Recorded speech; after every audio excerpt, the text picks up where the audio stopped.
was trying to hit the general point, but it's so long-winded right now that... Well, there's another part to this, and, Okay. and that second part is what specific programs would you cut?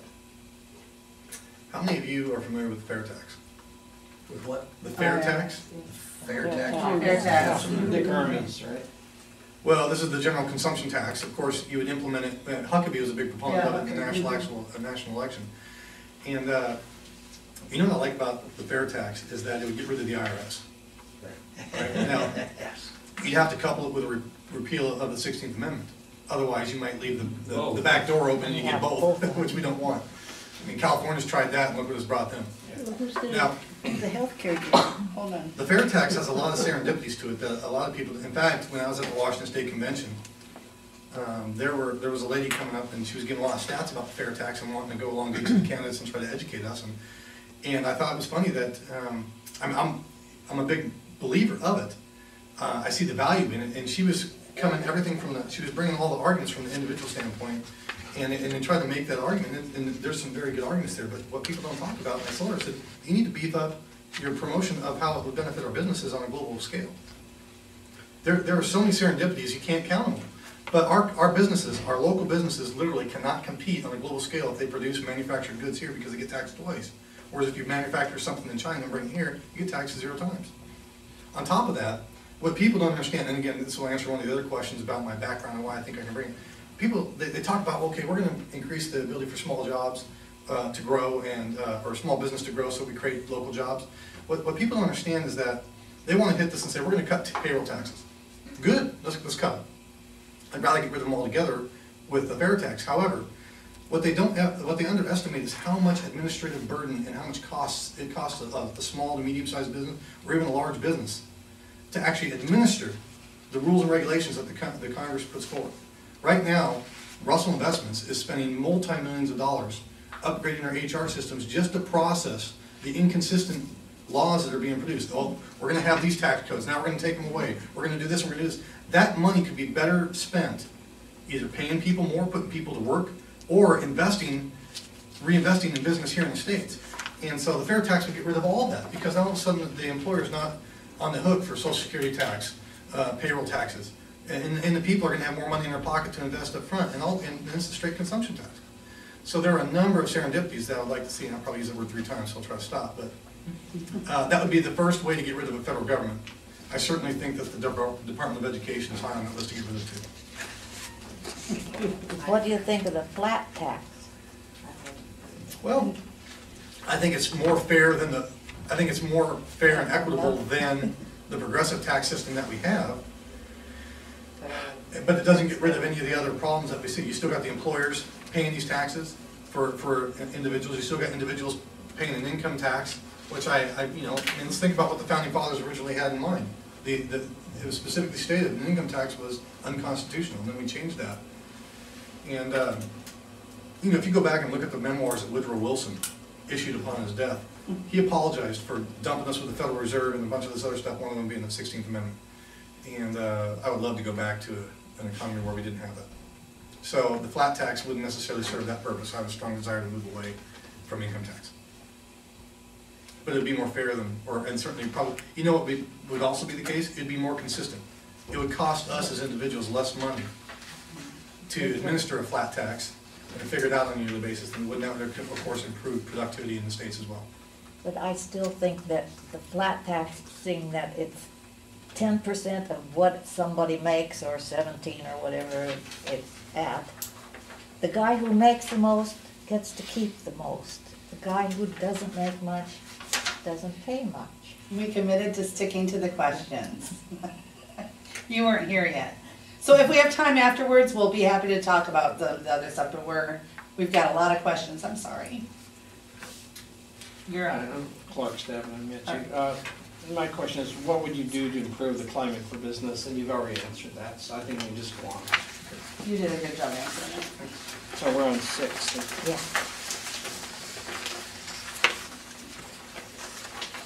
Oh, would you want to take 6? No, you can go. Who, in your opinion, was the best president of the United States and why, excluding Washington, Lincoln, and Reagan?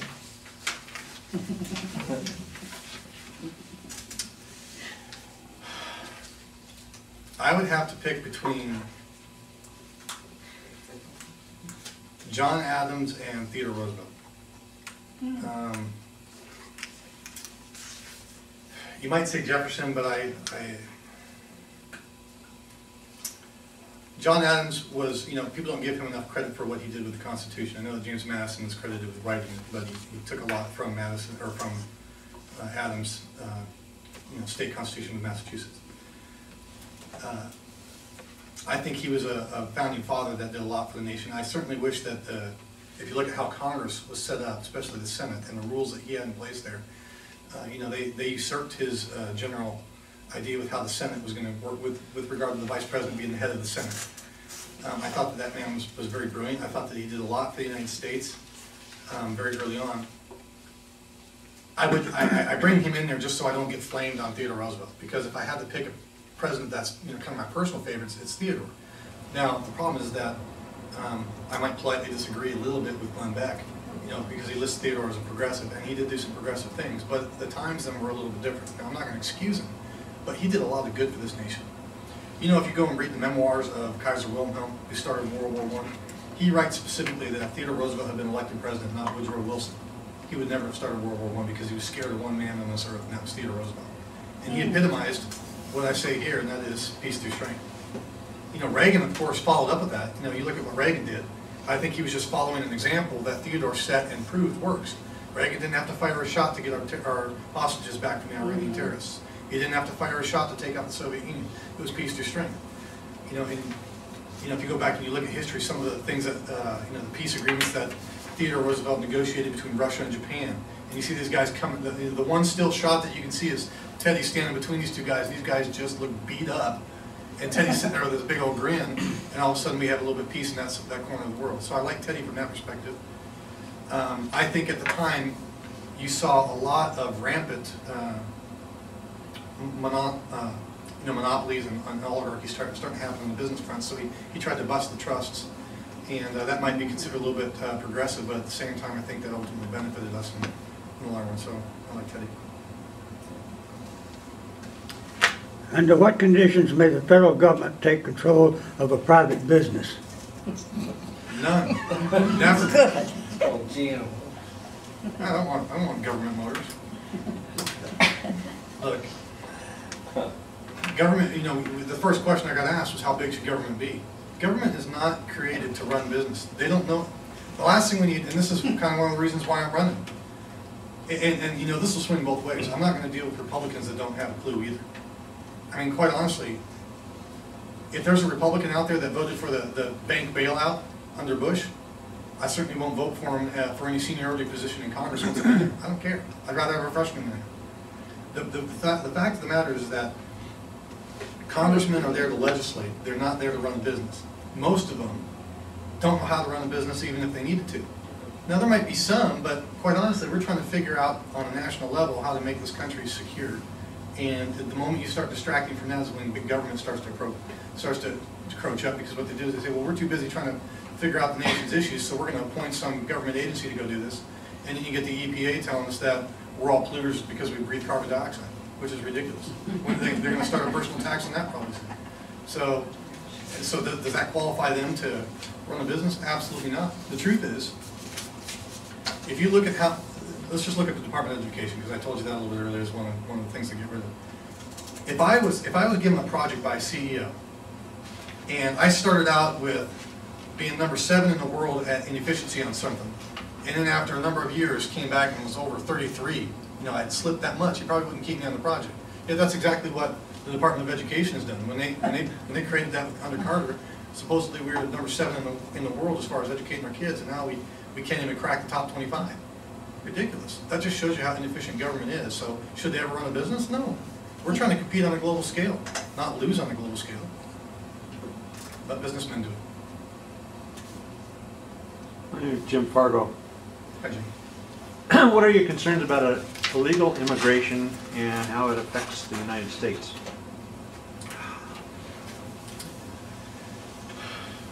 Well, is Obama going to sue me if I give my answer?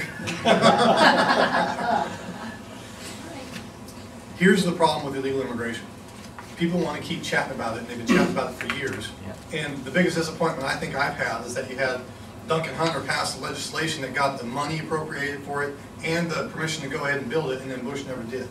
Now, I imagine that in some backdoor deals, Mexico's got some things on this that they used to keep Bush from doing it, or maybe Bush just was in the bank for it. Certainly Mexico's one of our leading providers of oil, so I'm sure that plays into it, and they use that to not, to kind of force our hand. If you look at the economy of Mexico, their second leading contributor to GDP is the remittances that illegal aliens up here send back to their families. So they certainly don't want to see that stop. But we get all mixed up. You start getting these people talking about comprehensive immigration reform and also the baloney. You know what you need to do? It's just a smokescreen to not address the issue. Build the fence first. When I get to Congress, that is all I will ever talk about. Build the fence. I'm not going to talk about the rest because every time we start talking about it, people delay and delay and delay. We build the fence first, and then we'll talk about the rest. Then we can have an honest and legitimately, we can have an honest, legitimate discussion about what to do then, but once the problem is solved. And until the fence is up, then we won't address, I don't think we should address the other issues. Build the fence first. Now, anybody that says that you can't build a fence to keep illegal aliens out has obviously not seen us put a man on the moon. So that argument just drives me crazy as well. So build a fence and then the rest, then we'll handle it. Otherwise, it's just going to get delayed and we're never going to get the fence.